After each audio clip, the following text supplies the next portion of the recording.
ल यो तपाईँहरूलाई के भएछ पुरा चिन्तामा हुनुहुन्छ दाइ के भयो तपाईँहरूलाई के हुनु कान्छा हेर्न अहिले हाम्रो देशको हालत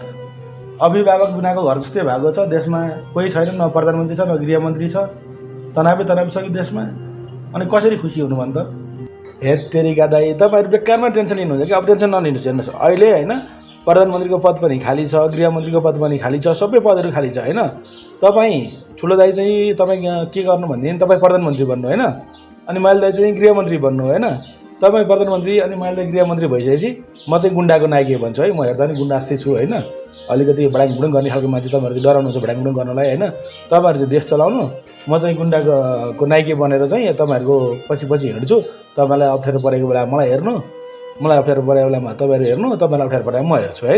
अनि यसरी हामी देश चलाउन सकिहाल्छौँ नि यहाँ कस्तो गर्छ मान्छेले देश चलाछन् तपाईँ त अझ पढ्नु पनि भएको छ त कति क्लास पढ्नु भएको तपाईँ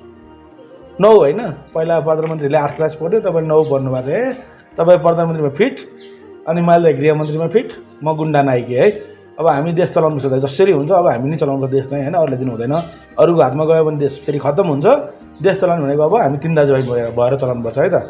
ल साथीहरू सबैजना सपोर्ट गर्नु है हामीलाई चाहिँ प्रधानमन्त्री गृहमन्त्री गुन्डाको नायकी के बनाउने हो सबैजना मिलेर चाहिँ अब यो देशको जिम्मा चाहिँ हामीलाई दिनुहोस् हामी देशलाई यस्तो राम्रो बनाउँछौँ कि यस्तो राम्रो बनाउँछौँ कि फुल जस्तो क्या फुलको थुङ्गा जस्तो स्विजरल्यान्ड जस्तो बनाइदिन्छौँ है साथीहरू